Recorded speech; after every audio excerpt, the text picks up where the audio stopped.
I'm Matt. I'm 22. I'm from a large city, but a small town heart.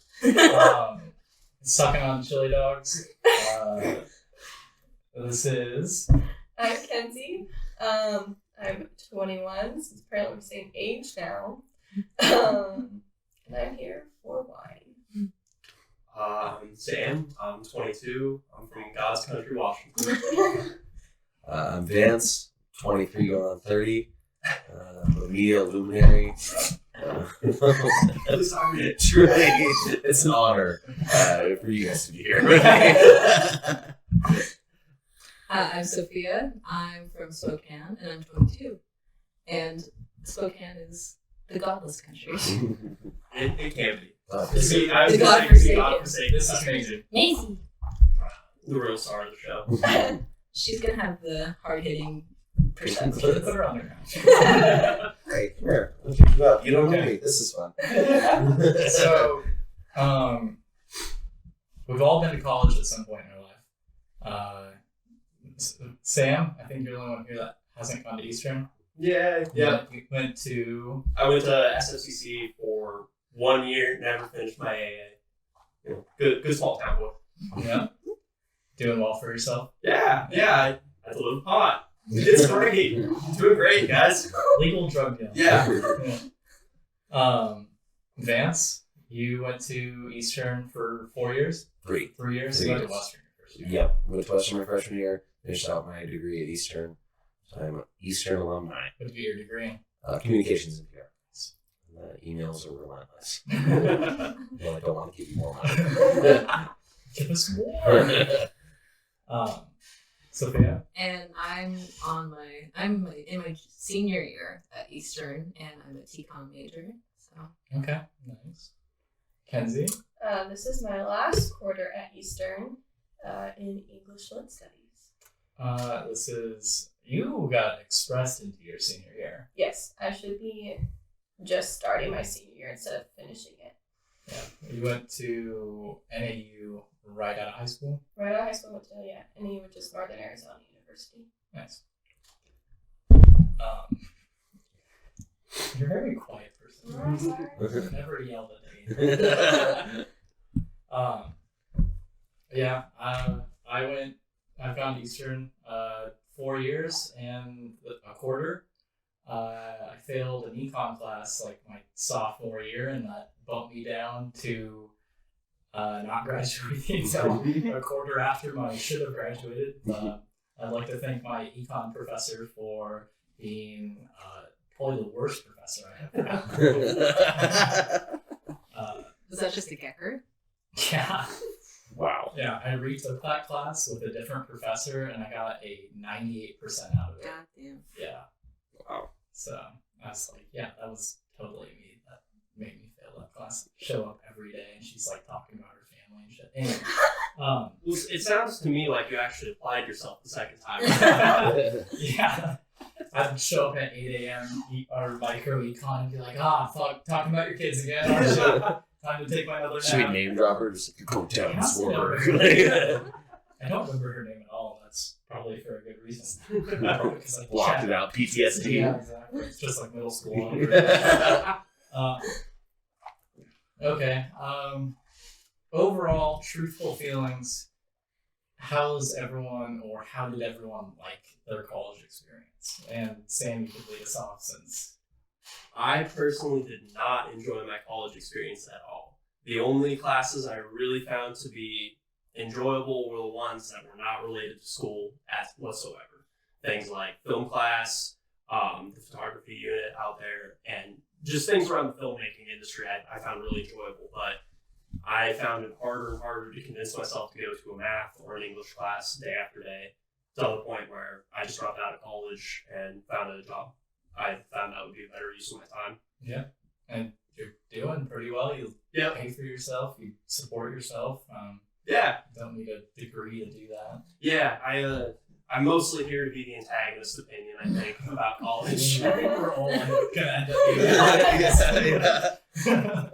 But past that, like, I enjoyed college for the social atmosphere and the new ideas and things that were unknown to me at the time, but I didn't enjoy the structure of it. Yeah.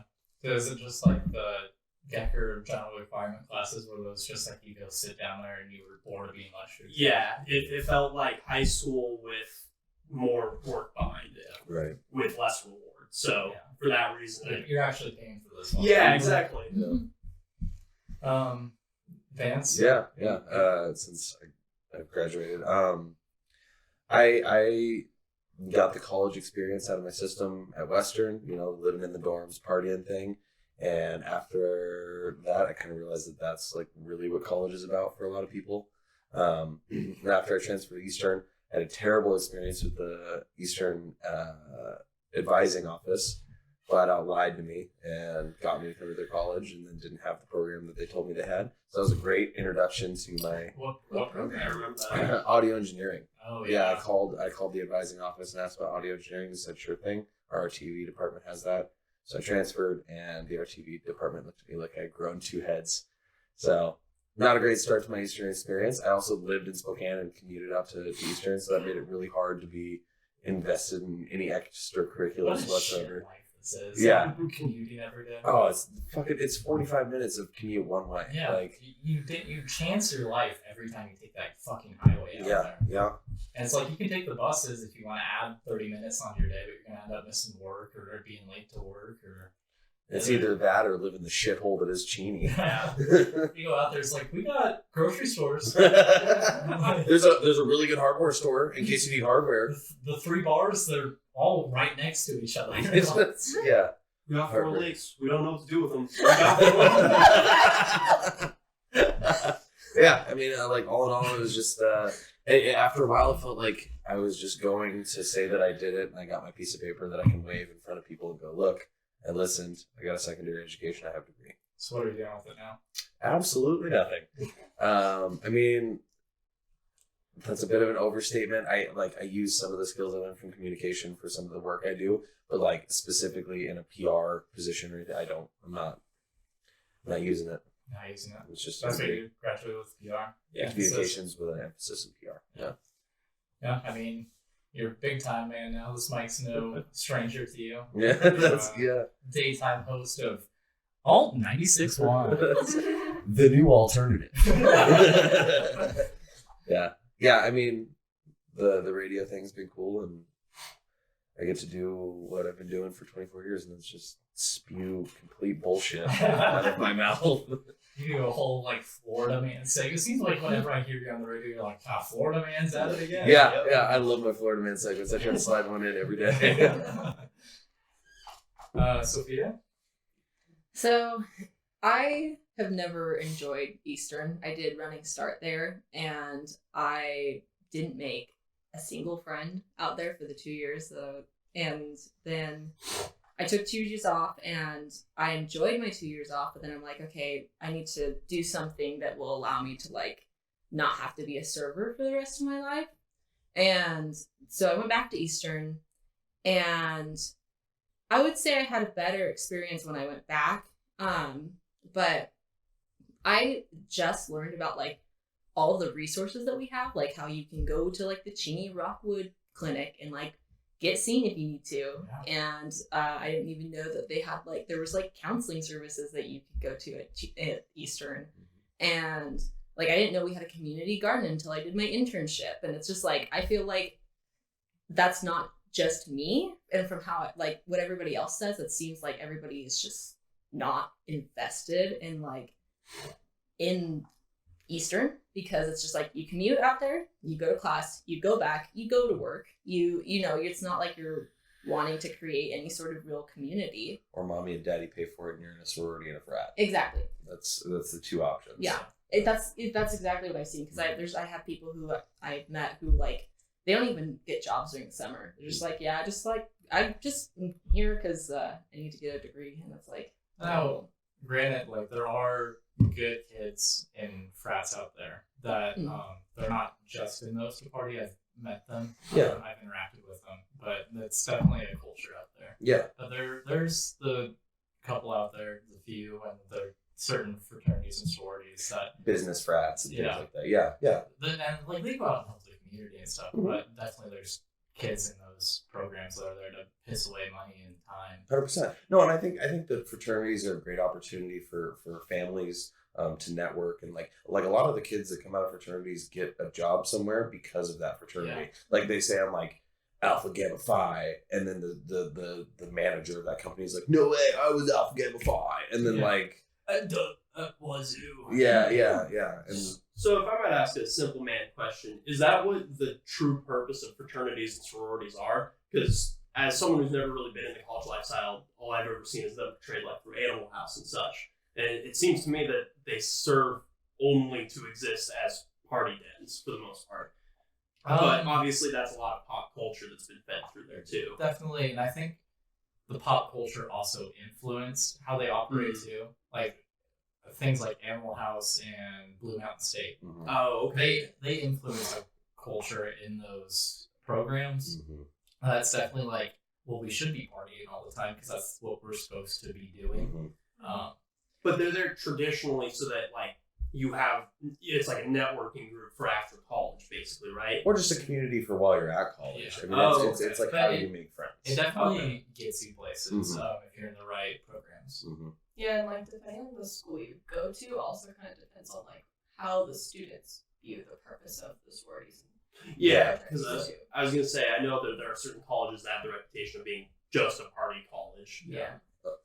Western doesn't have a Greek system. They refuse to like adopt a Greek system. Oh, okay. But there's still sororities and fraternities that are strictly about like there's a biology sorority fraternity. There's a business sorority fraternity. So it's about your major, and it's about like being with like-minded people and like being able to use them as support and use them post college. Like, hey, did you end up getting a job at such and such firm? Or like, yeah, I did. Yeah, you should apply for this. Like it's a way to connect with people that are going for the same things that you're going.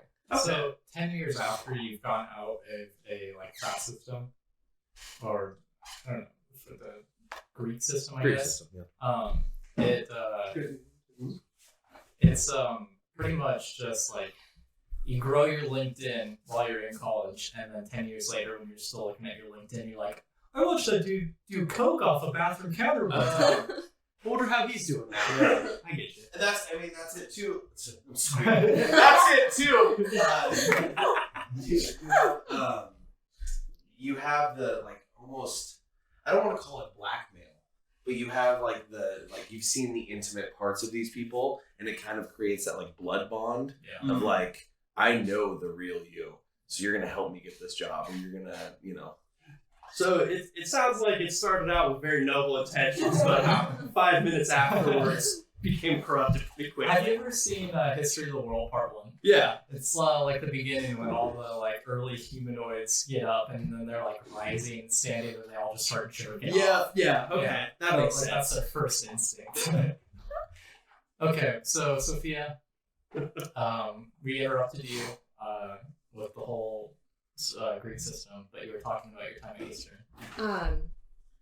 Well, yeah, I feel like the general sense is that nobody, nobody, but like the general feeling is that people aren't super invested in creating like any sort of like community out there, because it's just like everyone's commuting, everybody's working, and they just are wanting to get their degrees and be done. And like, I'm one of those people.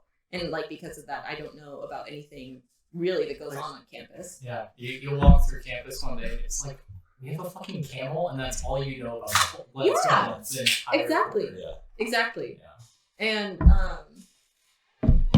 and also it was the same at Western, where you had to do the whole like Gecker system, where you had to get the general. There's general. That's pretty easy. Yeah. Okay. And that's an AA. Yeah. Like, that's the college is just making sure. But I didn't get a certificate for doing it. Right. Yeah. Right. Yeah, I don't know why they don't do that. Yeah. All right, Kenzie. Oh, you've experienced multiple different colleges. Yeah, so I definitely feel what you mean, Sophia, about like how it doesn't feel like any community is being built out there. Because like I transferred, so I had to do like orientation and a bunch of freshmen and like some other transfer students. But like after that, like even if you make a friend in class, 9 times out of 10 they either live in Cheney, also like live in Cheney and live in the dorms, or they live in Spokane, which is rare. Yeah. It like I haven't found someone that like I knew that lived in Spokane right from the very beginning, because I was taking a bunch of classes with like freshmen and sophomores, and most of them ended up staying on the campus. Not most of them, because we are a pretty heavy commuter school, I guess, but like the Geckers is a lot of freshmen, and so you just kind of like. It's weird how big the commuter population is, and yet anyone you like talk to out there seems like they live out there. Because the people that are commuters are just there to like get their shit and go home. Yeah. They don't want to like make friends or talk to people. It's just like, and I understand it too. It's like, fuck, I don't have time to like make friends out of college and then drive an hour back into town, work, 6 to 8 hours, go home, do assignments, and then have to wake up an extra hour early to commute back out to school the next day. That's exactly how I feel. Yeah. And then honestly. sneak out, and then sneak hanging out with them, or going to a football game in there somewhere. Like it's just not doable. Yeah. I've never gone to an Eastern football game. Mhm. No, I don't want to drive out there for it. Yeah. Like Hanging out with you guys is like, well, we're still doing a goddamn homework assignment. Yeah. I am. Sophia's here on her blessing, so you two, I don't know what the fuck you're Yeah, I was promised to be here. That's why. yeah, and so like the community compared to like NEU is completely different, especially because like NEU is kind of what I would consider the western of Arizona. So like everything was pretty like eco-friendly. You had a lot of people Really that green. were like we had the most green building in Arizona, at least northern Arizona, because it was all like solar power and everything. So like that's different, but like I haven't had a super awful experience with my professors or anything, and like I had a really decent advisor when I transferred over. He was for social work because that was my original degree, but like he told me what was up. He forgot to tell me that I needed to take the Spanish placement test to do my Spanish minor, and ended up dropping anyway. Shocker. I don't know. I had something else I was gonna say about like the whole like transferring thing. Got a bunch of credits transferred out of me, Yeah. So like at NAU, they only accepted my AP math score. Because I took Calc BC in high school. Mhm. But Eastern took all of I took 7 AP classes in total. Nerd. Yeah, it was not fun. I hated myself in high school. Anyway, Didn't we? I was gonna say, didn't we all? 6 of them got accepted by Eastern, and my math one didn't because they won't consider. Because like there's Calc AB and then there's the harder one, which is BC. But when you take the BC test, you also get an AB score because it's basically the same information. And I know this is a lot of Greek. Matt just read my mind. He knew exactly what I was thinking. It's like Sam's gonna make the same joke I'm gonna make. But Eastern doesn't accept the AB score that I got on my BC test, so they wouldn't waive my math. So I ended up having to I fought it really hard, and I had a friend who is pretty high up in Eastern help me try and talk with records to see if they switched over, and they're like, "No, we don't accept it. Sorry." It took all of my other scores. People, come on. So that was my biggest problem, I guess, transferring is like it pushed me ahead 2 quarters, and then also made me take a math class, and I do not like math. So Yeah. Okay, Matt, you want to say anything? Yeah, I've gone to Eastern since I graduated high school. I was kind of pushed into doing college. It was kind of expected of me by my parents, which makes sense. I didn't have any other plans. And they had been saving up in like bonds and everything since I was a kid, since I was a wee little. Actually, before I was born, that's how well planned I was. That's how I know I wasn't the accident of family my brother was. Because they didn't start his college bonds until he was born. So if Michael, if you listen to this, you were the accident. Reasons why I'm the favorite. They work for you. Yeah. Don't give me. I don't want to picture that. So, It but took like, a lot of time. all right, we're done here. So yeah, it was expecting me to go to college, and I was able. The reason why I chose Eastern is because I didn't know what the fuck I wanted to do when I graduated high school. That's a big question for an 18-year-old. Mhm. To go into college, I picked Eastern because it was the cheapest in the state and it was 45 minutes. I didn't have to live on campus because that just seems like a shitty life living in those shithole dorms. Mhm. Or the apartments. Yeah, we'll get into the dorms later about like the shit that goes on in them. Yeah. But yeah, so I'm glad I didn't have to do that experience, although it's like you're supposed to go there and make friends and shit. I had you guys. And we're friends from high school. Yeah. Mhm. Yeah. Oh shit, we didn't even start hanging out till well After high school. Yeah, it was like winter of right after I started college that we Mhm. started hanging out. Was it? Wait, I thought we hung out like the summer after we Well, graduated. we were all at Sam's house for a party a couple times. Yeah. Mhm. Hey, you guys want to go out to the hookah lounge on Saturday night? Yeah, sounds fun. You want to chance our lives driving in the snow to Coeur d'Alene? I want to get a gnarly nicotine addiction. A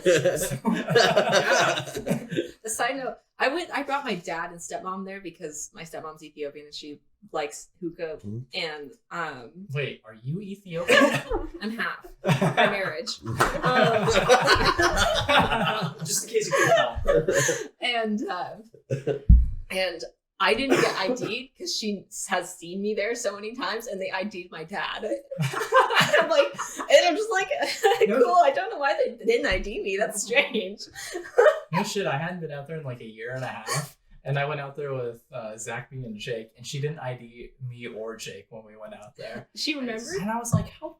It's been like a year and a half.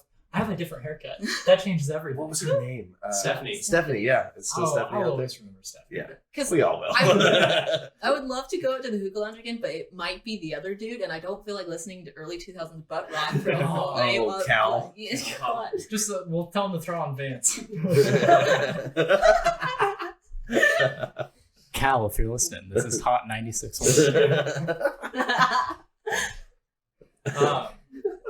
Yeah, so no, Eastern was a good choice my first year, I think. Mhm.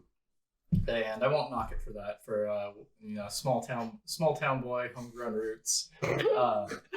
This is turning into a Tracy Chapman song real quick. I can just see Matt Fast like car. a wheat field holding an American flag. That's me. Bob Seger just blasting in the background. Don't talk about my filthy bumps here.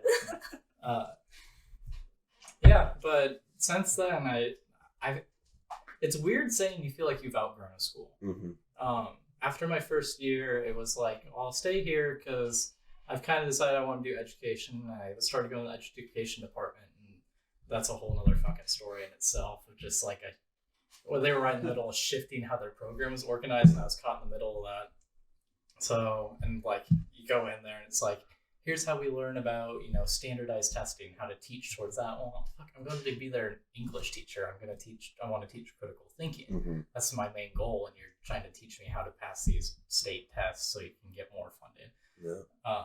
Which is dumb.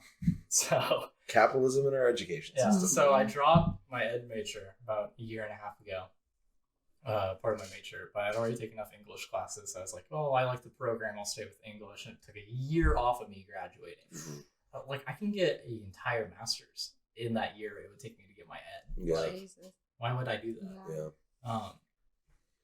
Yeah, so I don't know. It's been fine. I really kick myself over how awful commuting out there is every day. It's expensive And like too. you want to live out there in the apartments after even the dorms are expensive, but the apartments, dude, they have it's like who were we talking to? Was it I'm not gonna name drop, but who was it that was saying they were? Oh, it was Justin. Justin went.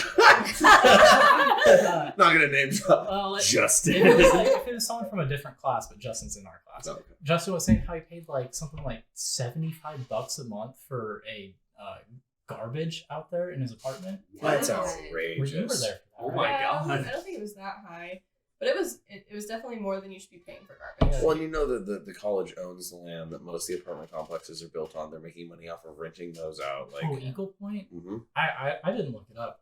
I didn't know we'd be talking about the housing out there, but like Eagle Point, I think if you want to split a 4-bedroom apartment, the total for the apartment's like over $2,000.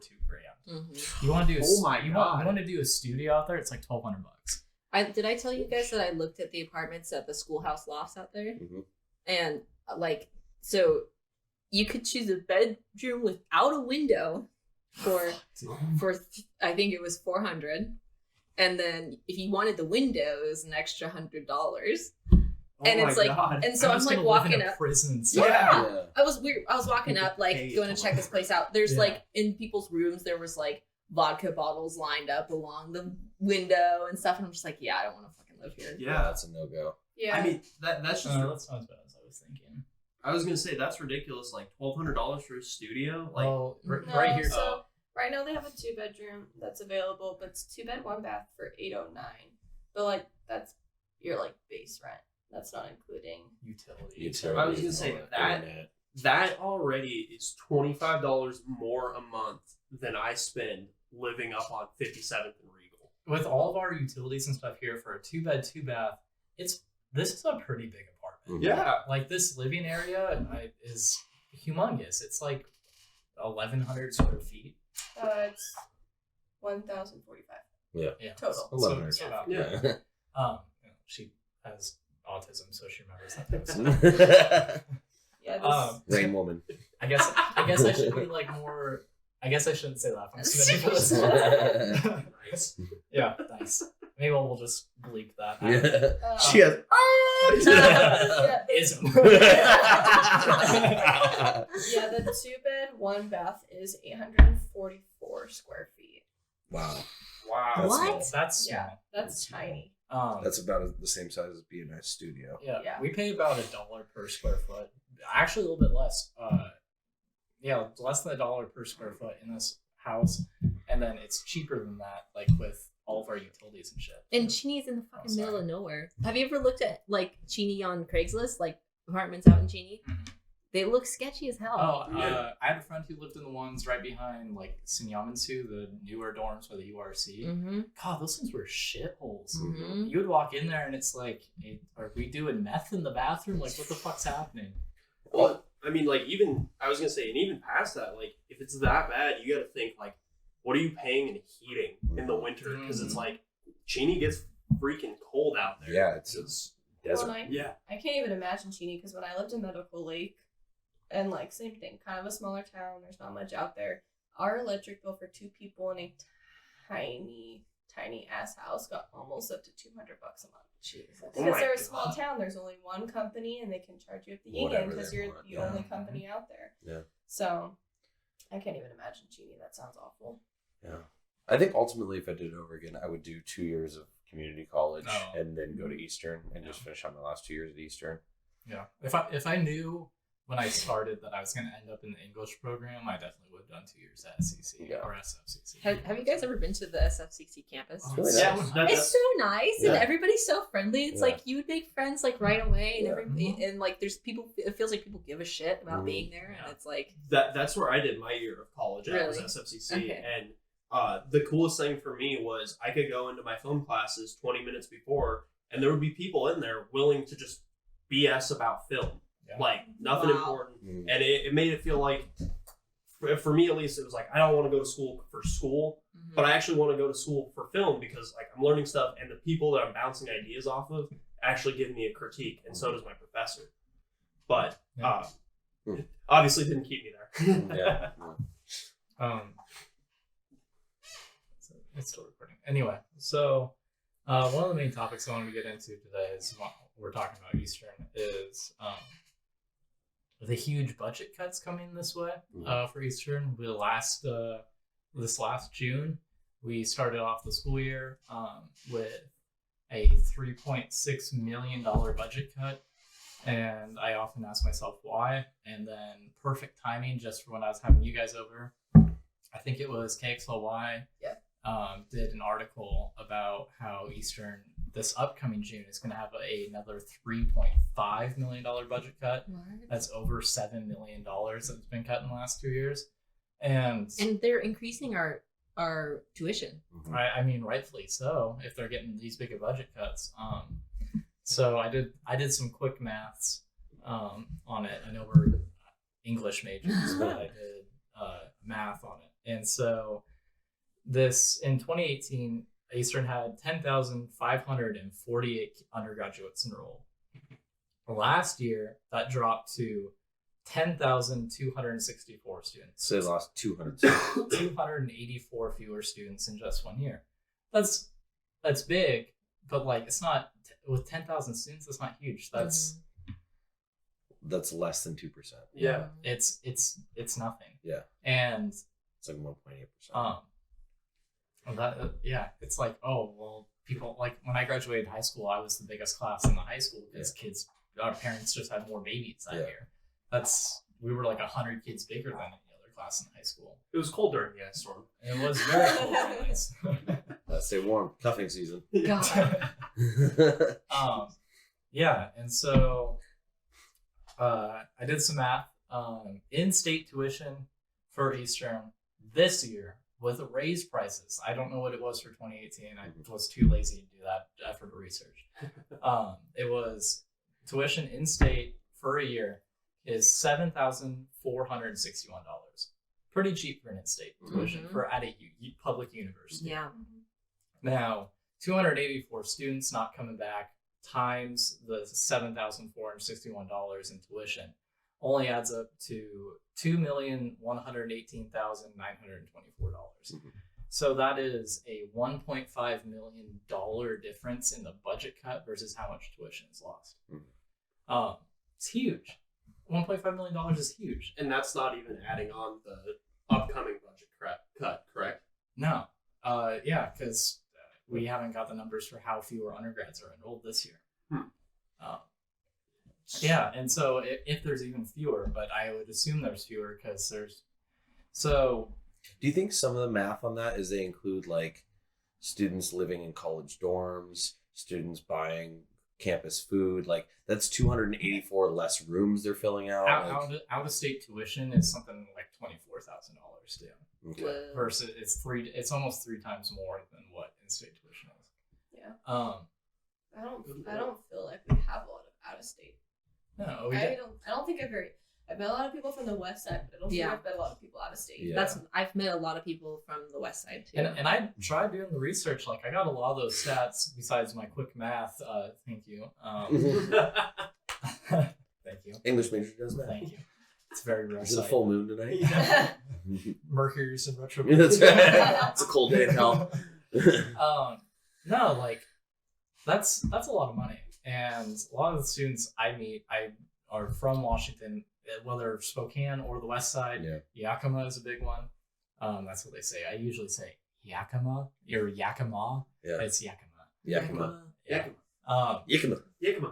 So I don't know. I couldn't find stats on like they'll tell you male to female percentage, which is fucking weird. Yeah. It's like what is the percentage? It's like 45% to 55%. Male to female? Or? Yeah. Okay. So more females than Yeah. Okay. It's weird that Eastern, I don't know, that binary in itself is weird. That's the percentage that they, or like that's the stats that they But give you. but I could not for the life of me just Googling. I probably did it 5 different ways, trying to find out the in-state versus out-of-state students. And they couldn't do I that. couldn't find it. The male to female thing, I think, is because it helps people decide if that's an environment they'd want to be comfortable in. Yeah, it's just in this like political climate, it's weird to like choose to do those percents. I saw it immediately, and I thought of a frat kid going, "Oh, I can go there and crush a lot of puss." Yeah, that's nice ratio. No, but like, Yeah. I talked to a couple girls at Western because that was like a big thing they focused on. Is like how many girls went there, how many gay students they had, things like that. And several of the women I talked to at Western were like, "Yeah, I was really stoked about those statistics because it like made me feel more comfortable about going to college, where frankly sexual harassment and sexual assault happens pretty frequently." Do we want to get into the whole sexual assault going on in the dorms at Eastern, or we want to hold off on that for a minute? I'm gonna use the bathroom first, and then I'll. I feel like we should have like both of our females here when we talk about sexual assault, so it doesn't feel like we're Vance.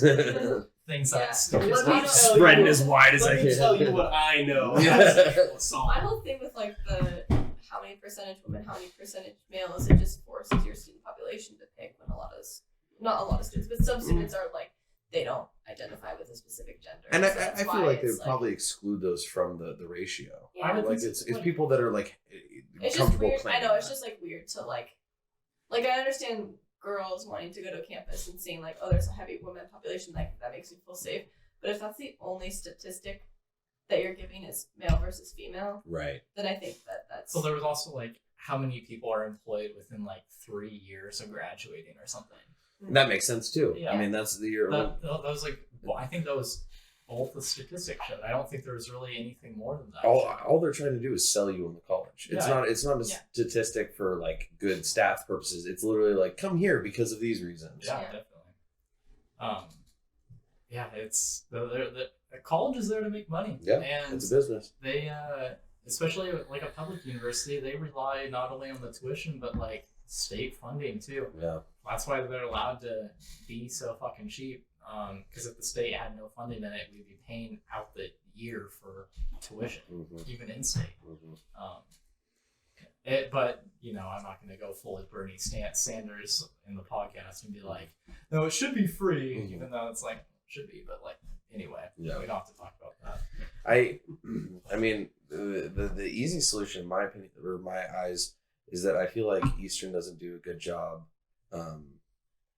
balancing its budget, or like that day that we went out there and they were using a flipping helicopter to dry off the soccer field. Yeah, I remember sitting out there Like- being like, do I hear a fucking helicopter around? We have And a- Vance's like, We have a yeah. soccer field? Yeah, and that's the thing, is they were having a big soccer tournament, and so instead of just saying like, In hey, March. in March, yeah. Hey, unfortunately, it rained pretty heavy last night. Our AstroTurf soccer field is wet. We'll have to push the tournament out or Where's something. the soccer field? So you know where the computer science building is? Yeah. It's across the main street. Okay. Yeah. It's on like the other side of the football field. Yeah. And so their big solution was to pay a helicopter pilot to come and fly a helicopter over the field to dry it off. That's See, bizarre. Like it's goddamn far. I guess it makes sense in a farming community, Yeah. but it's not your goddamn crops that you're Yeah. trying to dry on. Yeah. It's a soccer field. An AstroTurf soccer Yeah. soccer Well, field. that's what's weird is like my brother plays baseball and he plays at Columbia Basin Community College in Tri-Cities, and so they travel to other schools, and not all of them are, I don't believe all of them are community colleges. And he was saying like they like squeegee off and clean off their own field. If it's Yeah. wet. Like if it's turf, like it's They not have dirt. They have You players go out. Yeah. Yeah, you can go. The players go out and do that. You know, they clean their own field. Like You why can is get it like so a hard? pseudo Zamboni that Yeah. does that. I'm I'm serious. It's We like have a a fucking- fan driver. Yeah. Yeah. You have an ice rink. Yeah. That's Well, like, a joke. so it's like it's weird. Like, oh, let's choose a helicopter when like if they really want to play, they can do it themselves too. 100%. Like, Oh, there's so many teams there. Yeah. Yeah. Give them each one of those squeegee brooms and have them line up and just walk across. Like, yeah, Yeah. So not only are they building a new science building, which is obviously to draw in new students, because our current science building is outdated as hell. So instead of going in and updating an existing building that hasn't been updated since the 70s, they're building a new one for, when I was in the science building taking geology, my professor at the time said it was going to be strictly for the labs. I don't know if it was kept that way, but That's what I heard too. yeah, it's going to be strictly for the labs that they do for any of their science programs. And they're building this new building just to draw in more students. They have an existing science building. So like, what's that going to say? It's like, do we own a cow? Anyway. I'll be right back. Okay. and frankly, Jesus Christ. frankly, There's no support. I know. I forgot. Eastern isn't known for being a science college. Yeah. I think that's what it's trying to do, is try to get its name out there for some like STEM and stuff. But why? Why not you go after your strong suit? Like, English Western is a liberal arts college, and it's known for being a liberal arts college. So what do? They slap a bunch of statues on their campus. They make all of their arts programs top of the line, and then everything else gets the last end of the budget, because that's not what kids go to school there. I mean, yeah, shit. Owen switched from microbiology Mm-hmm. to poli-sci. All the time. It's a liberal arts Who college. would have fucking guessed Yeah. that, like, you know? What? Eastern's a writing school, right? Eastern is, it started off being like education. Yeah. And it's kind of stayed that way. It still prides itself on being like the top education. I gotta dance around my feelings about it because I have professors that are high up in the education program. But, yeah, that's what it's known for. And they're trying to restructure it in the best ways that they can, but I still feel like it's lacking. Yeah. Like there are programs out there where they're not getting enough funding or attention, that even like the ones they pride themselves the most are failing. Yeah. And like kids aren't returning to Eastern.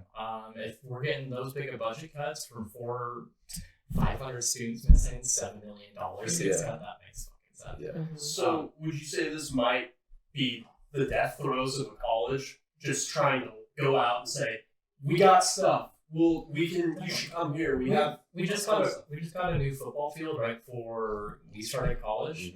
They made the turf red and all that shit. Yeah, They just approved funding to build a new stadium elsewhere on campus. Why? Did you know that? Eastern has one of the nicest football fields just on this side of the Not to state. mention you can't do colored turf anymore. Yeah. That's a rule in college football. If you were watching it on Yeah, TV, it's super distracting and hard to watch. Not to mention, you weren't even the first to do it. BYU claimed that shit first. yeah, they did blue. It was ugly though. But anyways, I mean, I think that like if you're like people that are gonna get into sciences are gonna like if they're really into science, they're gonna be looking at like Berkeley and some of the bigger science colleges. Like Eastern, first off, isn't going to appeal to that many out-of-state students because for that price of tuition, you could go to a lot prettier, like more interesting campuses than out in Cheney. Yeah. But like, just I don't know, stick to what you're good at, I guess, and like put your money in that. Yeah, Because our education department needs to be updated terribly. Yeah. That building is ancient. Oh, super old. Yeah, it shares a building. Yeah. Yeah, with the was it Com? Yeah. Yeah. Yeah, that's the only reason I know is because I was in that building all What the time. building is it? It's the Martin and mm-hmm. what's the Oh, other yeah. one? It's the one right across from that parking lot. Yeah. That's just like an ugly old building. Yeah. Way out It's there. right across from the library. On the like to the right. And the schools that these people are going to be teaching in are keeping updated because the state funds them entirely. So they're getting smart boards. They're getting this like public schools. Yeah, I mean, at least in our area, from what I know. District 81 just laid off 396 employees back in April or so, and 180 of those were teachers. Damn. Yeah, and then they laid off other non-essential staff. I guess I'm just going off of like West Valley. Like Yeah. West Valley stays pretty updated. West Valley's, yeah, they had the funding to build a new school. Yeah. Thank you, Northwood. Yeah. CV's another big one. One of my mom's friends, total asshole, posted on Facebook the other day that he's like talking about how he's not going to vote for Meade. His daughters went to Mass Spokane.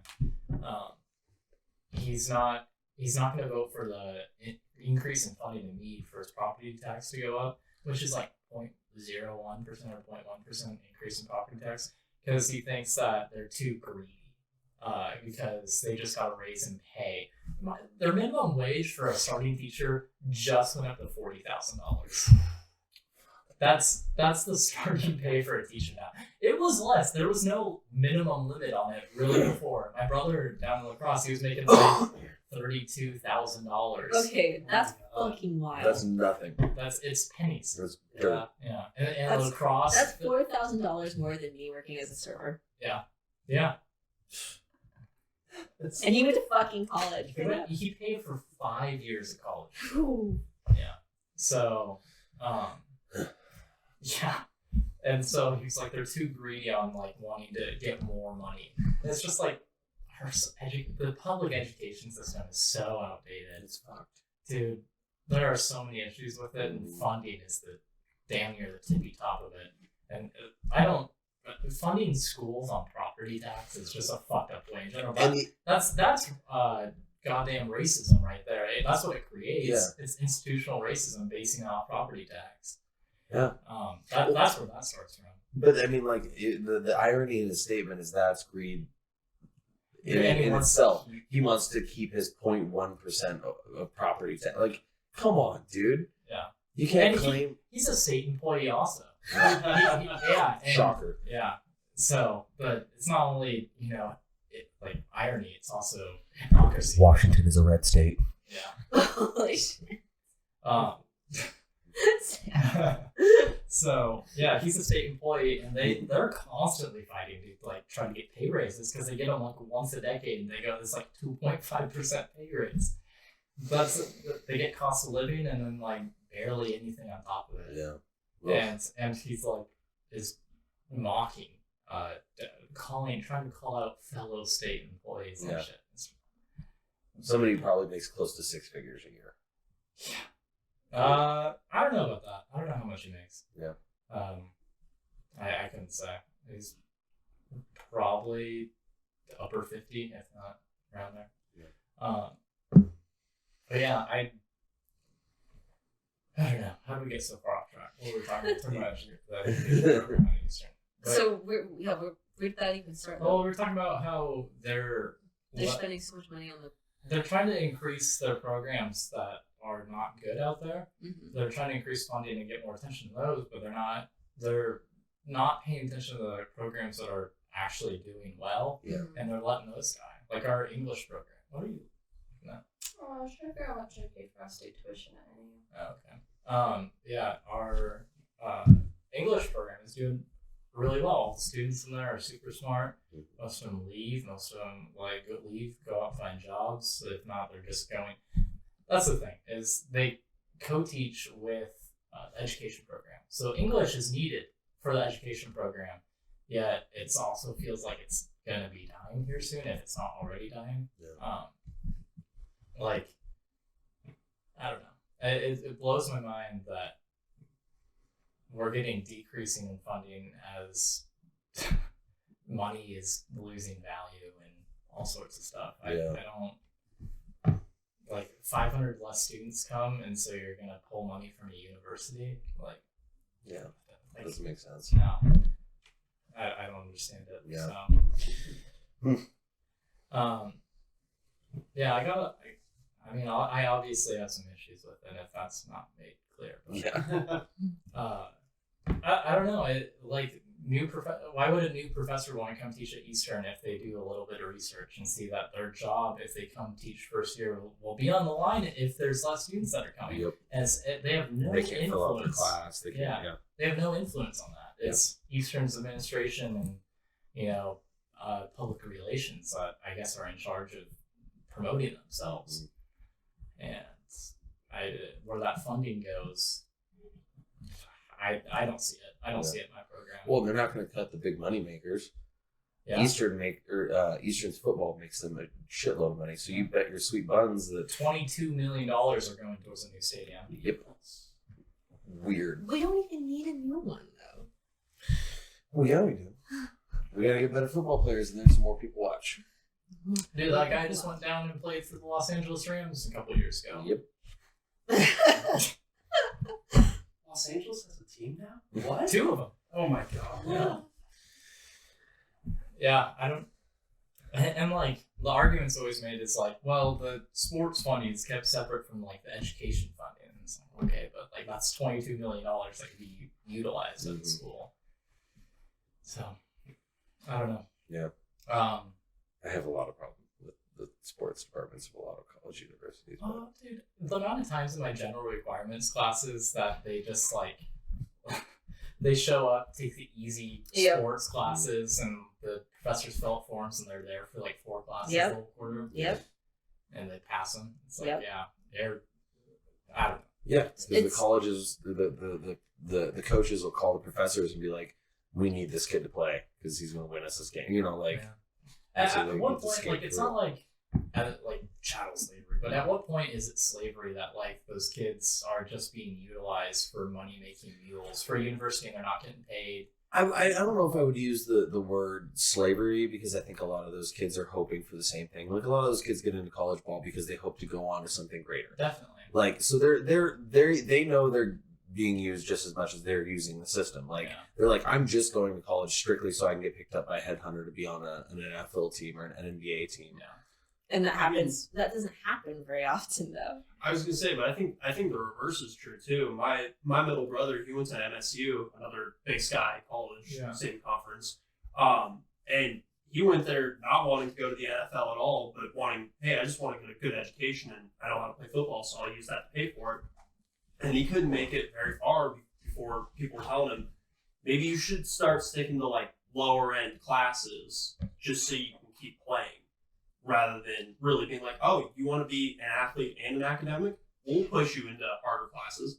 So I think there's something involved or something with that where it's like, let's keep them at the low level just where they're passing and then make them play sports so that we make our money off of it. Yeah, you're jeopardizing a quality education just so you can make the college more money. Sports are hard to balance. I mean, It's definitely hard sports to and balance. education is almost as tough as balancing a full-time job in education because you're dedicated to the team. You're practicing all the time. You're Absolutely. yeah. Yeah. Working and it's out not just constantly. like the big name sports too. It's any sport, Any at sport. any college is gonna take up a lot of your time. Mhm. It's wild that I started thinking about this when I started college that sports are so heavily connected to education throughout all of your school life until you are, if you're good enough, you make the pros, and then suddenly it's not tied to any education whatsoever. Yeah. Like, what is the need for it to be tied to a schooling degree? Like, you go through high school, and it's like, yeah, but you could have done. Like, you're still paying for it. Like, you paid $500 to do football in the fall in high school. Like, why are you paying the school money to go do this when you could be doing a private league or something? Like, why is there a need to have that unless it's just there to make money for the school? I think it's that, and that's the traditional way of scouting players. Mhm. You wouldn't scout private leagues because I think there's a sentiment that it's like, if you go to private leagues, it's because you aren't cut out to play professional. Because a lot of kids get scouted from high school, Yeah. not college. I mean, it's just it's a. But if it was not connected at all, then they'd be scouting private leagues all the time. Yeah, and I think that might be better, but then you might miss out on people that they can throw a football, but holy shit, he's the next brain surgeon. Yeah, yeah. definitely. It's picking and choosing like the military. Yeah. Kind of. I guess if you're doing ROTC, it's a little bit different. But Yeah, and they also just treat you like you're all equally useless, no matter how good you are. Sam has a lot of military background in his family, It's fun. just for. I was treated mostly useless most of my life. Yeah, so we want to continue our gripes. Do we have anything else we want to go into besides? We can keep talking about the allocation of money. I think it's time we touch on You want to do? We're dorm life. I was gonna say I don't want to get into anything too rough, but I'm interested to hear what's been going on at the dorms because I haven't heard anything out of Eastern. the sexual assaults going on. Yeah, Over and I lived in a dorm for a year, so I have some. there? Well, you're the one of us that has lived in a dorm. Well, Kenzie did too her freshman year, but was NAU that bad? Depended on the dorm you lived in. What now? Why did it depend on the dorm? Well, so like my dorm had all the football players in the basement of it.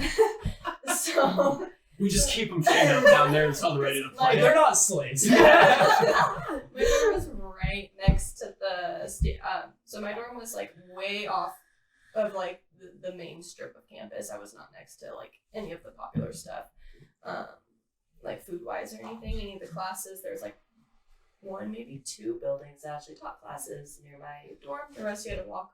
Like, and my campus was a mile long, and I was on the far end of 1 mile of it.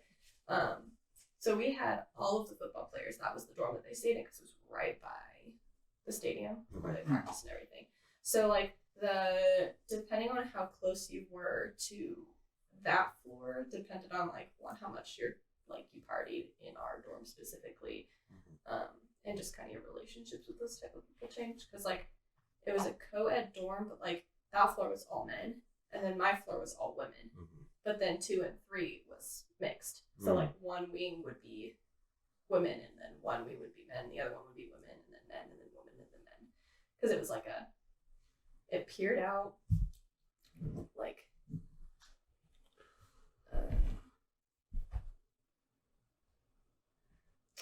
For audio listeners, Kenzie's dropping the map for us. Yeah. So it was like, how did my dorm look?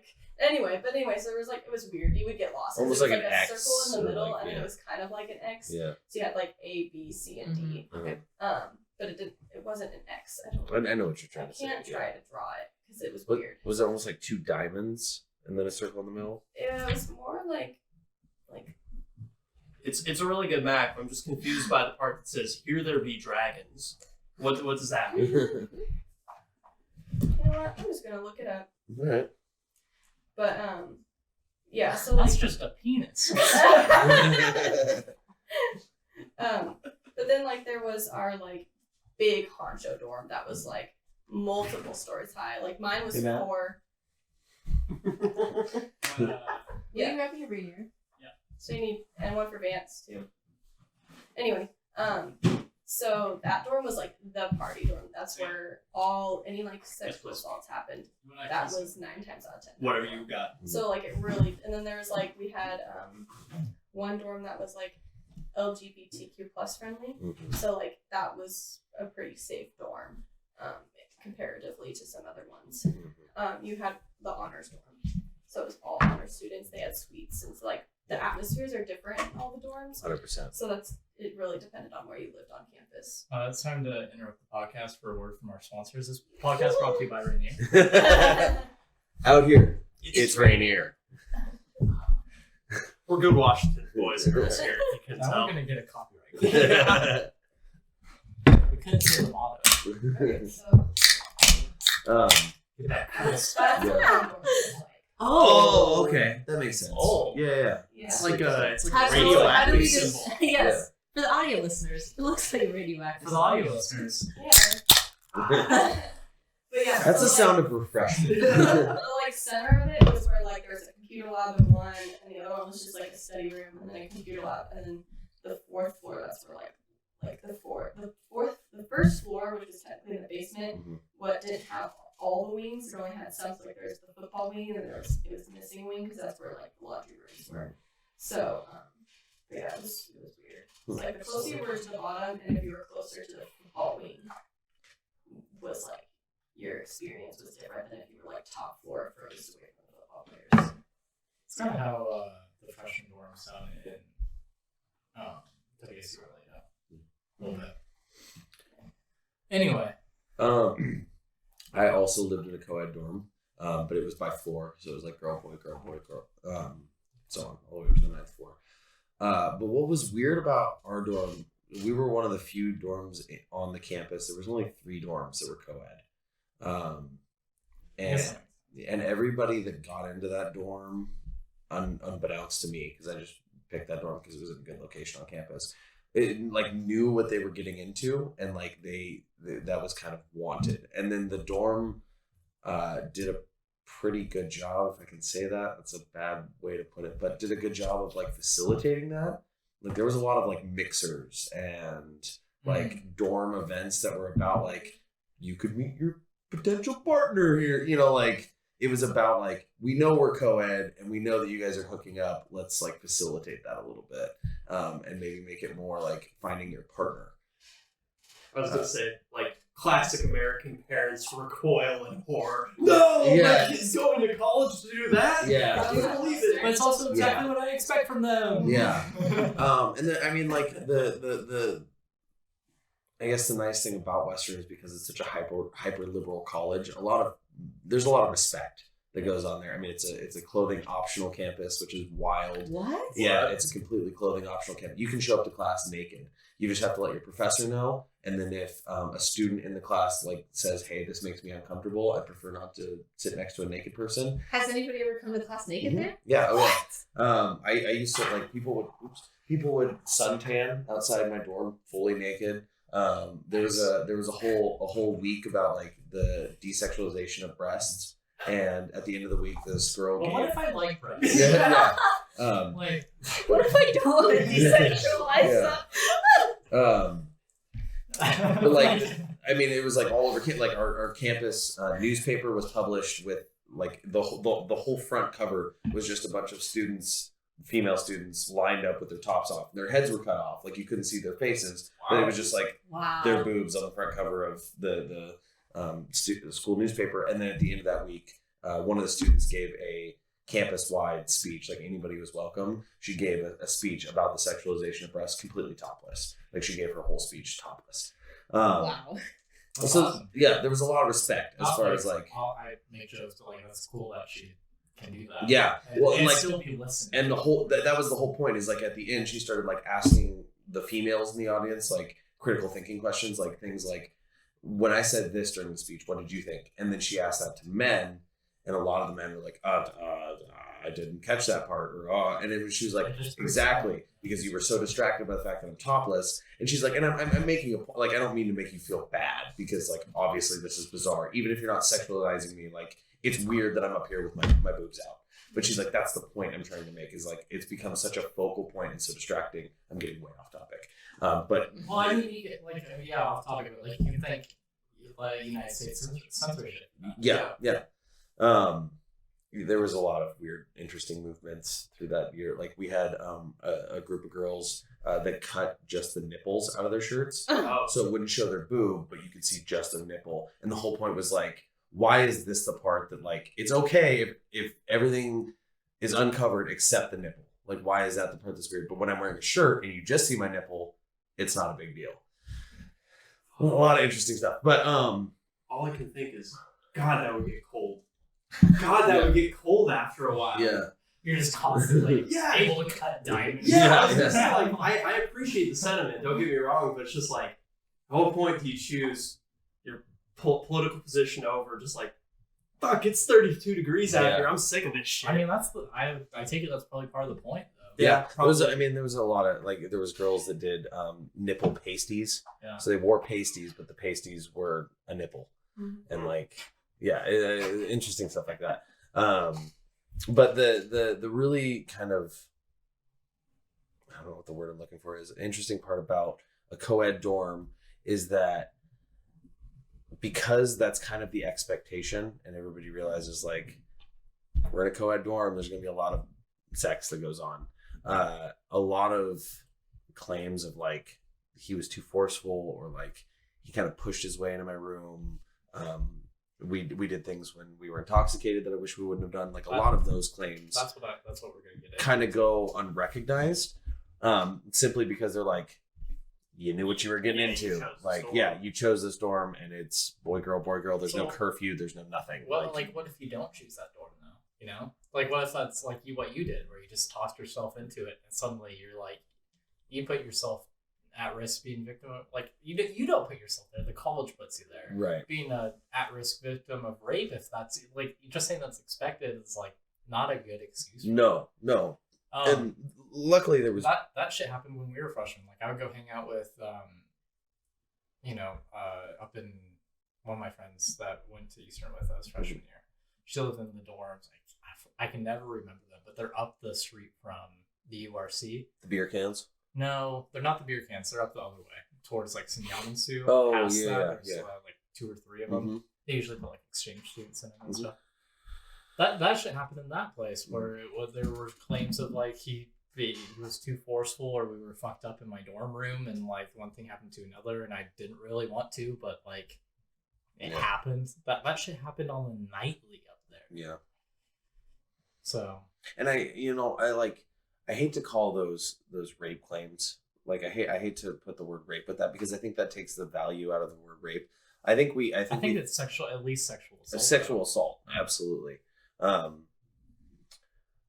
I really, as much as I hated it when I was younger, I get it now for Whitworth. Whitworth has a curfew, and they're gender separated dorms, and like RNs go around at curfew, and they make sure that there's no person of an opposite gender in your room. And that's kind of what colleges should be doing in an age where everything is so, I don't know, like this. It's like a public university like Eastern, it puts itself at risk by not enforcing those curfews. But at the same time, people would have such a huge backlash against them.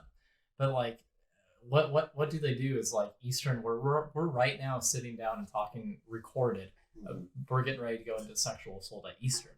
Like, that's a topic we're going to be talking about. That's obviously a known one, because I've never witnessed it firsthand. Yeah. Like it's come around to me, and it's become that big of an issue. I've never lived out in Cheney. Yeah. And it's become that big of an issue that we're going to sit down and talk about that. Yeah. Like that. So why not enforce a curfew that, I think that would protect a lot more students. And it would protect their image too. Yeah, and it would keep the honest people honest. Like, because if you don't want somebody in your room, when the RN comes around and is like, hey, it's curfew, you know, Joe Schmo needs to get out of here, you're going to be like, thank you. Like, yep. See you, Joe. But if like, you'll find ways to sneak around and like get behind it if you want that person. Yeah. You know, if you wanting to invite that sort of up at Whitworth, I know people who go up there and they drink and have edibles and shit all the time. Oh yeah. I was gonna say not to be the voice supporting anything bad here. We are all open to disagreements. Okay. And like I'm not necessarily agreeing with like there needs to be a curfew put in place on adults. Yeah, because I was gonna say that's where my thing comes in. Obviously, like I support like a RA or RN coming around and being like, hey, this guy's supposed to be here. Do you want me to kick him the fuck out? But I also, there's a level of like, I'm 22 and I pay my money to live here. Yeah. I'll do what I want in my own apartment or room. Yeah. Oh, and I get that those are generally two completely different scenarios.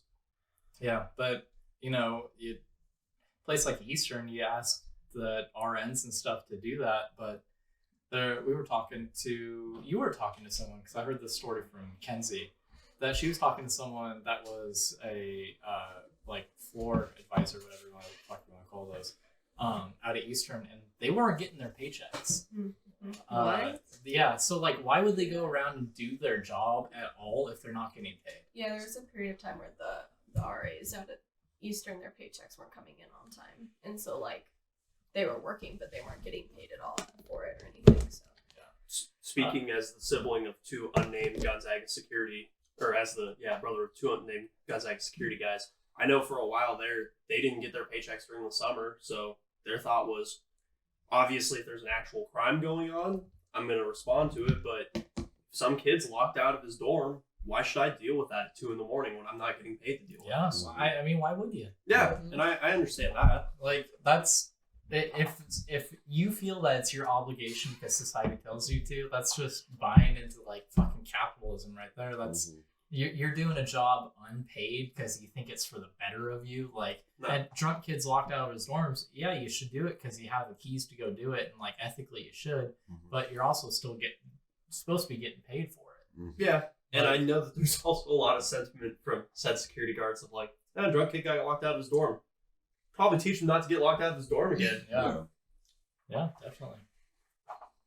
I don't know. Like, but in Eastern, there was a time when we were freshmen, we were getting emails like once a month in the fall about sexual assaults going on campus. Yeah, you were there too. Yeah. The dude taking pictures of girls. Has that like that or I guess not notoriety? Has that notification died off? Have you stopped getting those now? I don't get them as much. I whatever comes through my email, I see. I don't know where else to go looking for those notifications about Eastern alerts.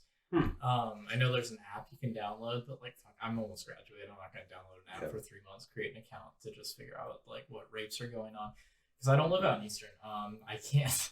I'm not the police. Also, the only come out like the morning after. But has there been any like statistics about it, or is it just? If I did my research, but right now we're just going off word of mouth and what we have experienced. Yeah.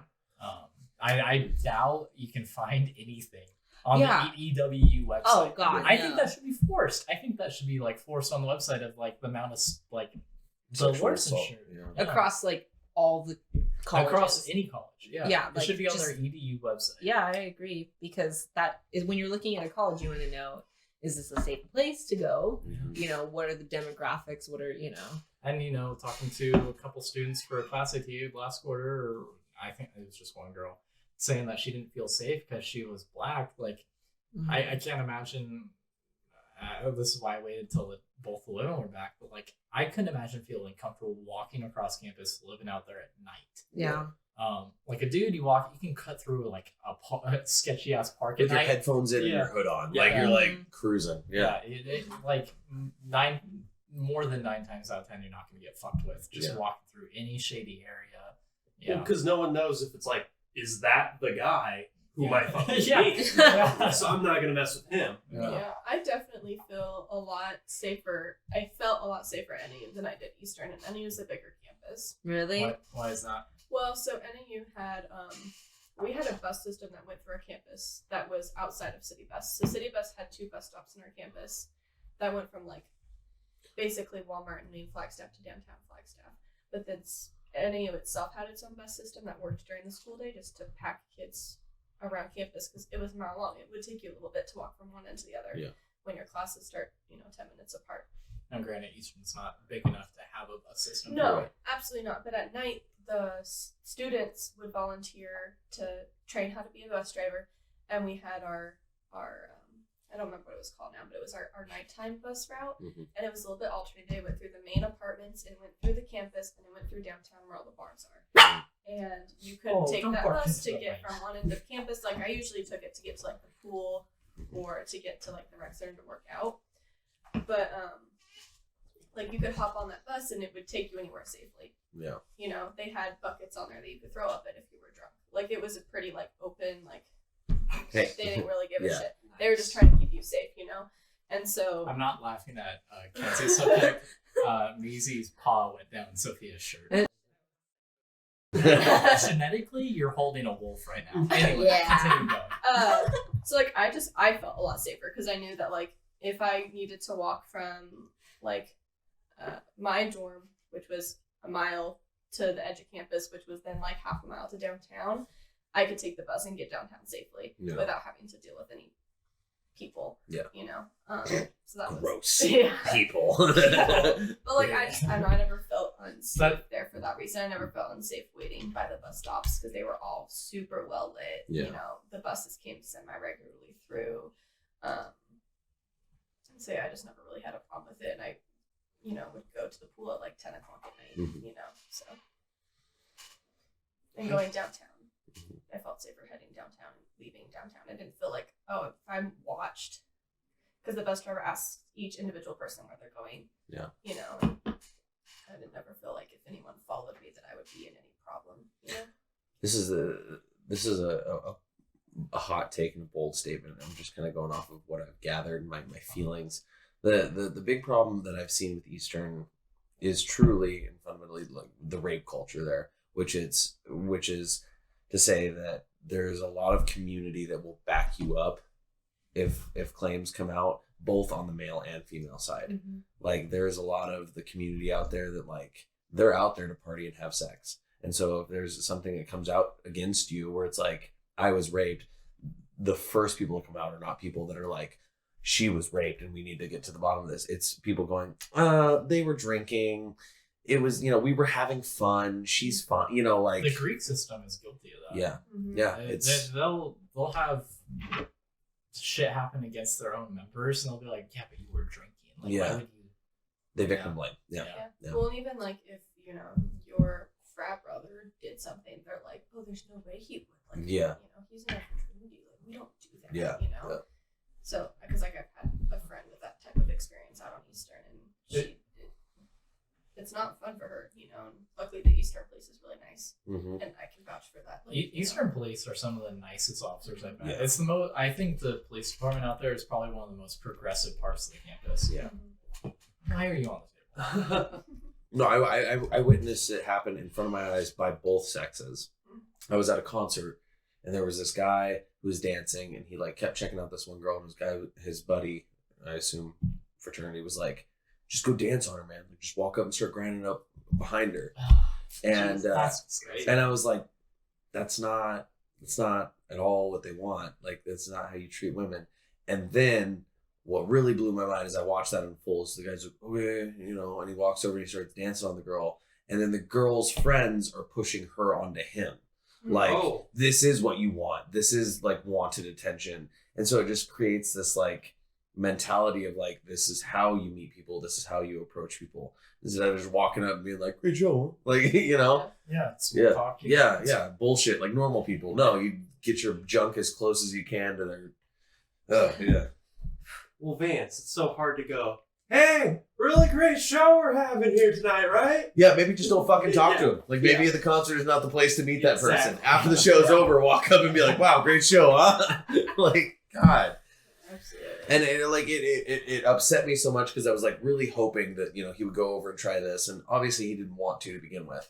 So I don't have any hate towards him. It sucks that he's pushed into He's it. pushed into it, and then I was really hoping that the girls would like protect their their one that's getting assaulted essentially, No. and be like, please don't touch her. No, they were like encouraging it, like, no, stay with him, he's cute, like, and I just don't know how I feel about that. So, if I might have my bold yet controversial statement of the night, it sounds like groupthink is kind of the problem here. It's like when you get into that group, especially with like a fuckload of alcohol or drugs, it's like, just do it, man. And that seems to be kind of Social norms. Yeah. Like the reason that those girls probably encouraged it was because that's exactly how they met their boyfriend or the person that they were intimate with for a while.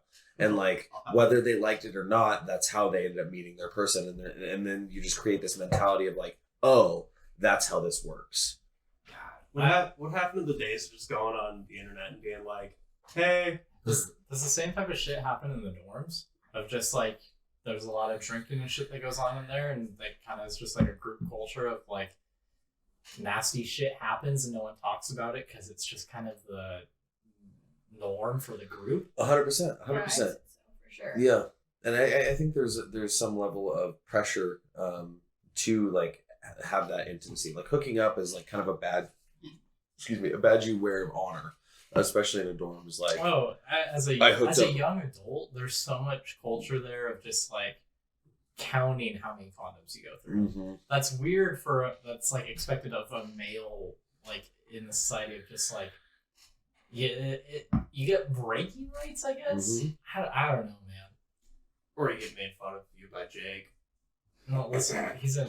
and I mean, like, I obviously don't want to But like, take away from the struggle of women in the current climate, but like it happens on both sides. Yeah. Like it's a badge of honor for both people. Yeah. Like if you're I'm just speaking from my experience. if you're a good looking woman, like, and you have sex with a guy, like that guy's definitely gonna go around and be like, I hit that, and the vice versa. Like if you're a really good looking guy and a girl ends up being intimate with you, like she's definitely gonna talk about how she was intimate with that guy, and so it creates this culture of like trophy banging. Yeah. Yeah, well, I can't speak for Eastern too much just because I didn't live in their dorms. But at NEU, and I can't imagine, like, I've seen it at other schools too, so I can't imagine Eastern's no different. But you have, like, an open door policy the first, like, couple weeks where you just, like, if you're home, you leave your dorm room open, like, to meet new friends and stuff. And, like, at NEU, like, there were girls that leave their door open to meet other girls, but in all the dorms were co-ed. So, like, a guy could walk up to your floor and be like, hey, what's up, and come in your room. And know where your room is. And know where your room is. Know, like, which side of the room is yours. Yeah. And, know like, where you sleep at night. Yeah, Well, 100%. and, like, 100%. and that also is a threat because, like, okay, your door's open all the time. Yeah. Anyone can come in, you know, and, like, there were cases where, like, you know, if a sexual assault did happen, other people on that floor were like, oh, well, they just had an open door policy, so they were asking for it, type of thing, you know? Like, Jesus. okay. Yeah. Those two things are equivalent. Yeah. Yeah. So it's just like, Home invasions and consensual sex Yeah, I usually was go gonna hand in say. hand. yeah. Right, normal. So, and like, I had a friend that was my age, and she isn't at Eastern anymore, but she lived on the dorms her first semester, and she's from Spokane. We went to high school together, and she came back from her dorm, from the bathroom one time, and she had left her dorm unlocked, and came in, there was just a random dude sitting in there. Jesus. What the fuck? No, that's normal. Yeah. That And yeah. she was just like, can I help you? And supposedly he was like a friend of her roommate's, but she was like, her roommate hadn't been home, wasn't home, and wasn't going to be home anytime soon. Like, you can't tell me that you didn't, like, wouldn't have warned her that you were coming to say hi, you know? Like, we're college students, we have class, like, it's the middle of the week, you know? And so she moved in with some friends further out in Cheney, but it's just like, Yeah. So would like almost the solution to this just be, and I know this might not be feasible, but if you could get rid of dorms and just say, you got to figure out your own housing situation. No, I think limiting the dorms more, at least until we can prove that we don't sexually assault each other. I mean, like, and that's the unfortunate thing is like, I do feel that the Me Too movement and just I guess the openness about sexual assault has helped move in a direction of like, hey, maybe just don't fucking give people unwanted attention.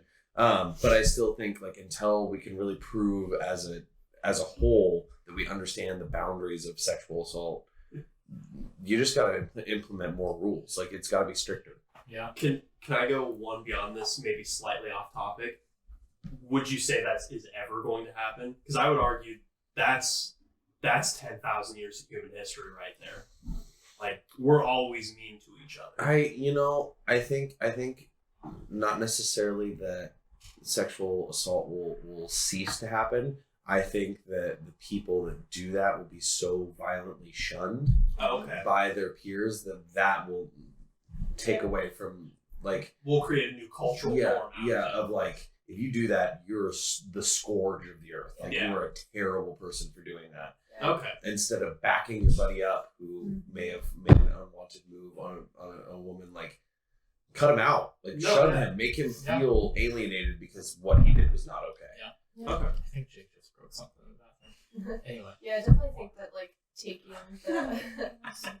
the like sexual assaults more seriously, and like even if it's your friends, like you fucking did that, you're a piece of trash, will definitely help like those atmospheres in the dorms shift a little bit. Yeah. I mean, the only reason why I'm friends with you guys is because like and the only reason. It's a pretty good reason. It's like if any of us ever act shitty, we call each other out. 100%. Honestly, That's what a good friend does. Yeah.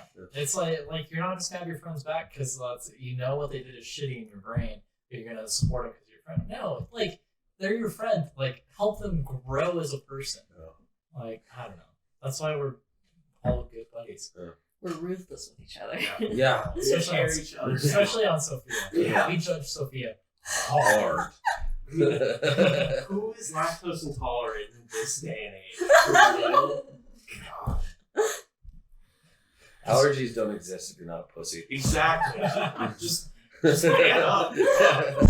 I took 2 Benadryl before this because I was hanging out with a cat in the dorm. Allergic to upstairs. Sam brought over beer in a bag, and it was covered in cat hair, and I put it in the fridge. I was like, you know what? I took all the beer out of the bag, and I put the bag in the bottom of the If can. you want to just like burn that, it's totally cool. I don't It's mind. covered in cat hair. I'm like, probably can't have that in the fridge. It's whatever. I live a fun life. Living on the edge constantly. Yeah. Hives on your neck is fun. Yeah. I don't know. Should we wrap this thing up or? Yeah. Yeah. I just Did wanted we you to get- know, what- whenever you come over and you get sick because of that, afterwards we take the cast and just bah, bah, against the wall. It's like, that's what you get for ruining our social You shun them. Yeah, exactly. You teach them not to be allergic. Stop producing your proteins. Yeah. They make a pill for that. Yeah. Did we hit all the questions? I mean, my main one I brought up that I took notes on. Maisie, you're really messing things up here. She's busy. So she likes to sleep on the desk and not in my lap. Yeah, we talked about the budget cuts. We talked about sexual assault. We kind of touched on the little bit of racism that happens on campus. Like, we didn't touch about how a year ago there was white supremacist posters hanging up that we all got notifications for, all the students at the time. What were they? Were they like the "it's okay to be white"? It or was were a they like, triangle. It was like a purple triangle or some shit, I think. No, those are still hung up in Spokane. Some other symbolism, Yeah. like 88 or something. Yeah. For a while I thought it was like Well, we got emails last year about Shane's like, I need these stickers. Yeah. Not in a bad way. Not in a bad way. But we also got Go email back. after that about people hanging up flyers about hate groups. Like pro or like Must in be awareness Pro. of hate. It was promoting like there was a poster you can find an article on it if you Google EWU white supremacy. Nice. It's an article from last January about how it was like legitimately a book that got published that was like the poster said your professors don't want you to read this book, and it was about how being white is like a super great thing. What book was it? Was it? I'm not asking because I like this shit. I'm asking because it's like I like conspiracies and I want to know if there were some truly bad people out there trying to recruit, because that's interesting to me. Not that I support it. Yeah. I very don't. I think the main. It's okay. So it's a Spokesman Review article called "EWU Students Hold Rally in Response to Racist Flyers," and this was published February of 2018. Okay. It says your professor is scared of this book, and it's a book called "White Identity" by Jared Taylor. Oh, yeah, I've heard Do you of know that that? shit. And That's stupid shit. yeah, and yeah, at the bottom it has American Renaissance, which is probably also a racist thing. Yeah. I think. Wow. I mean, obviously, there's a select few that make the mini look bad in those instances. But I think really where the problem lies is that Spokane and Cheney on the whole is a very whitewashed community. Definitely. Whether we're racist or not. Like how close we are to North Idaho. Yeah, we just don't come into contact with But people of different ethnicities very often. So I think a lot of that uncomfortableness can come from like, we're just a bunch of white people that pretty much strictly know white people. And so when we come into contact with somebody of a different ethnicity, we're kind of like, how do I talk to you? Like, what does this relationship look like? And so it creates this diaspora But between. Eastern also per capita has the highest diversity of any, like damn near Yeah. college in Washington, Yeah. because we get a lot of exchange students. Yeah, we do. There's a lot of Middle Eastern students out there. And then there's a lot of students that come from like Japan and stuff too. Mhm. There's a huge Chicano studies program out at Eastern. Yeah, no, I totally agree with that. But I guess that's my point, is that like you're shoehorning that kind of a population into a college of a bunch of kids that have known pretty much white kids their entire life. So you're bringing all of those people into a rural school. Yeah. Like, That is wildly diverse compared to what we're accustomed to. Like I had growing up, and this isn't by choice, this is just by circumstance. I would say that the amount of black friends I had, I could count on one hand. Yeah. Yeah. And like you go out to Eastern and now you have like when I was in the African American Culture Studies course, you like I had never been around that many black kids in my life. And not that made me uncomfortable but I didn't know how to interact But it's something with that. you notice. Yeah, I didn't know how to interact with that group of people. I felt marginalized, which is stupid to say, but like I felt out of the group. You And were, like you were a minority. yeah. And so I think maybe a lot of that kind of awkward air, or like uncomfortableness, isn't necessarily coming out of like hate or racism. It's just that like they're shoehorning two groups of people together that don't really know how to interact with each other. It also, I was going to say, I think it also doesn't help that Spokane feels a lot of the time like 10 to 15 years culturally behind the rest of the country. Yeah. So Yeah. it's like, I feel like a lot of times it's like, it's not like I don't like you. It's just, I'm afraid I'm going to say something really dumb and all of you are going to think I'm a racist. So- So that's not what I want. Yeah. I just want to be a dude here. I was looking this up for a project I was doing a little while back, and it's less than 30% of Spokane's population has any like bachelor or associate's or bachelor's degree. really? Less than 30? Less than 30%. That's shocking to me. Yeah, no, Spokane's mostly a blue collar. I was going to town. say that doesn't surprise me. And it doesn't surprise me. Today in traffic, Division right under I-90, you get off Division, you're going east, you do that little loop, and people try to merge in there, third Mhm. together. There was a lady trying to merge over, coming down from the hospitals, merge over into the left lane so she could turn left down second later. And there was a work van behind her for someone's like job. And she was stopped because it's impossible to merge there. And he was just like laying on his horn. He was on his No phone. secondary education. Yeah. Yes. It's just like it was all blue collar, just like hate. Yeah. And I'm just like, I see that every day of my life downtown.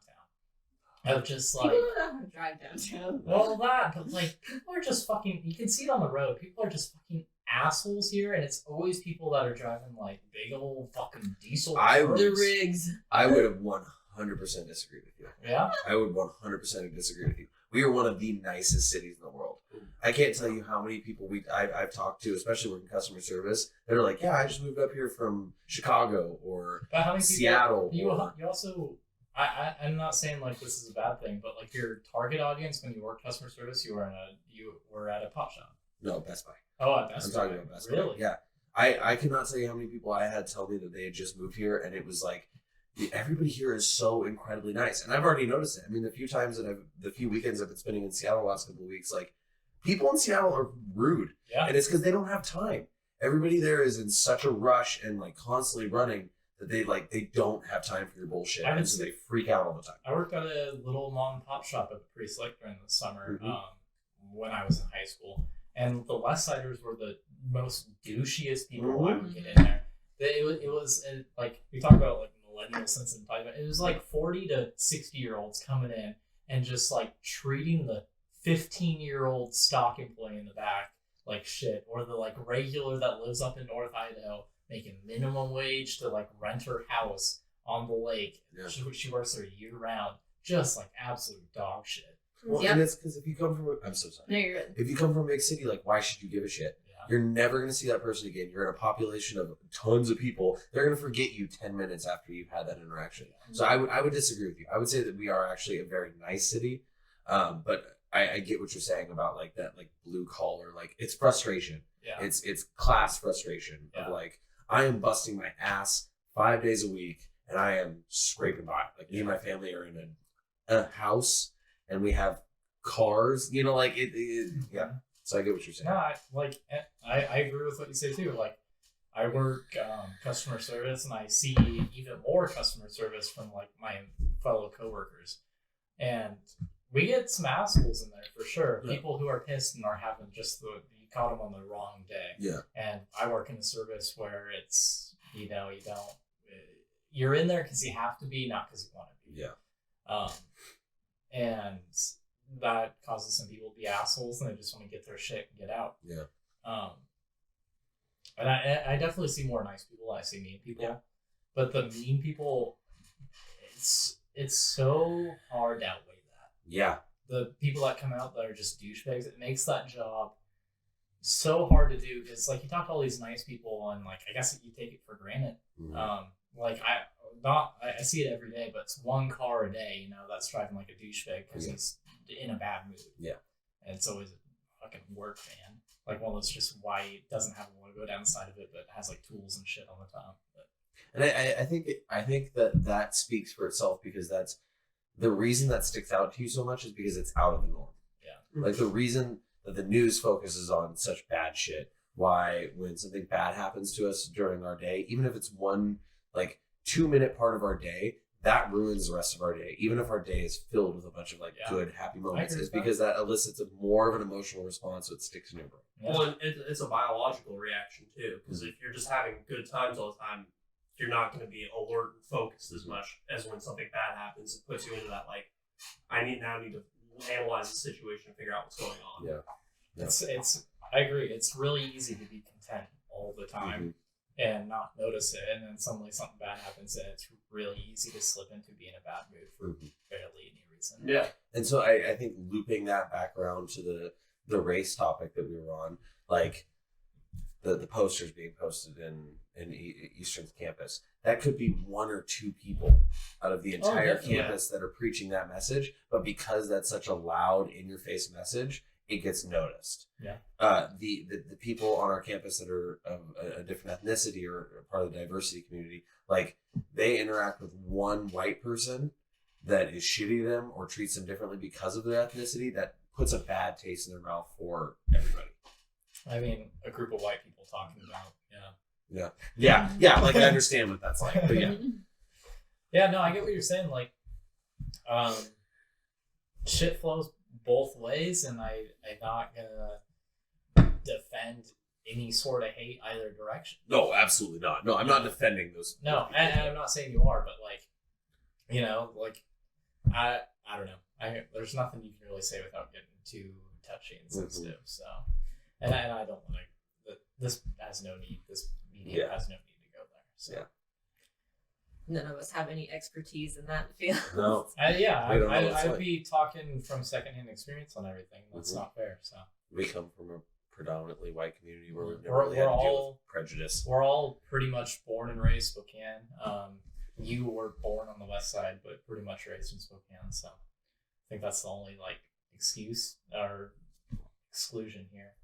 Yeah. That statement. Yep. But And I went to school out of state for a bit. Yeah. Sure. Yeah. Well, so we got that subject out of the way on our closer. Yeah. All in all, Eastern Washington is still God's country, y'all. It really is. Y'all. It's a great place. Come on down, boot bar, and get yourself some boots. Mm-hmm. Yep. This town sucks. This town sucks, but I love it so much Oh, in its own weird way. It's so weird. I'm so excited to get out of here for like a year or two, but I'm like, I'll be back. Yeah. It's like, and yeah, I don't know what it is. It's nice knowing where I'm gonna die one It's day. an easy place to live. It's It's a super. really easy place to live. Traffic, It really is. traffic's getting worse. but, Traffic like, is getting worse. Once the but- north-south freeway's done, though, that'll clean 10 a lot of years that from up. now. It's getting pretty My close. mom talked about your that dad- in 1978. Yeah, I don't know. It's a coming from a group of white people. Spokane's a nice community, but coming from students that I have talked to, so this is coming secondhand. Spokane makes people of not white ethnicity very uncomfortable. Most people. Telling me. Yeah.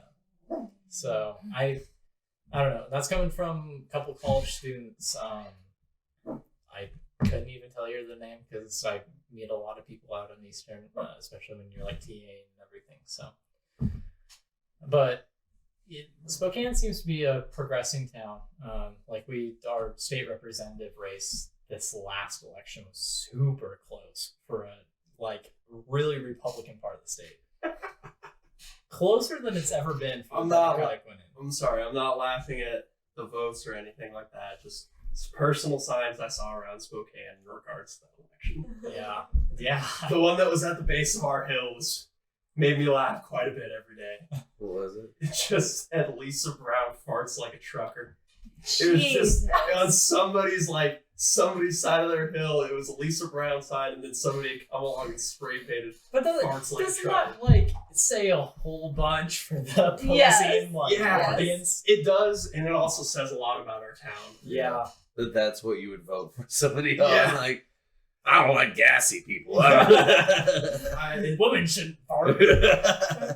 Well, see, I'm like, yeah, like, if you're white, it's easy to live in Spokane because you know the places where you can just hide and try and be not immune to everything, but oblivious to everything. Yeah. And whereas, like, when you're out at Eastern and you're a student out there, even if you come and live in Spokane, you don't know where to live. You don't know, like...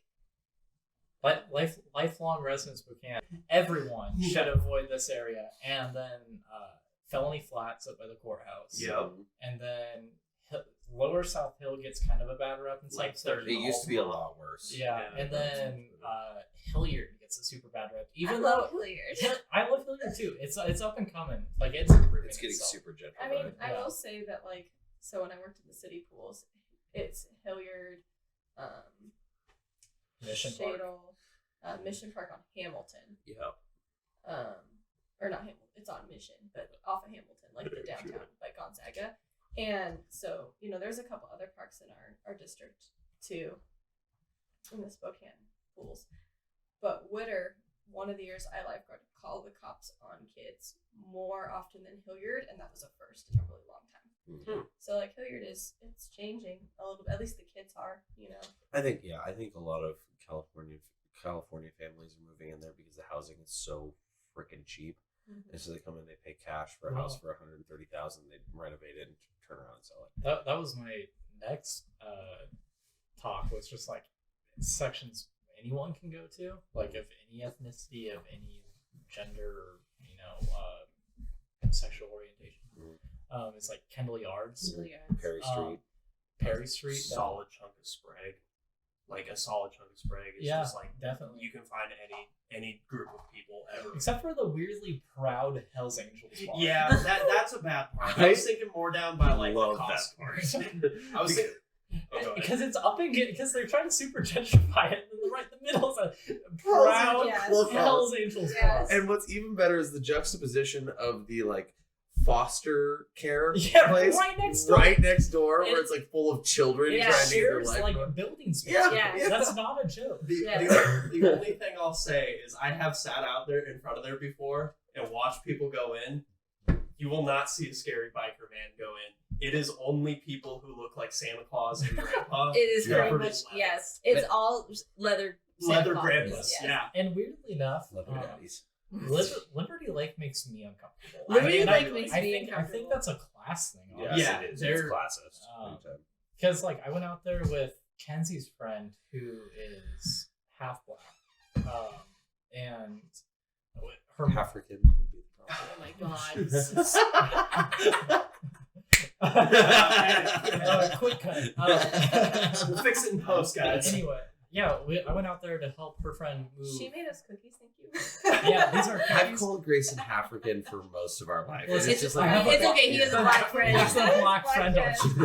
no, I'm just saying I've been saying that for a long time, whether it's good or not. I've been saying it.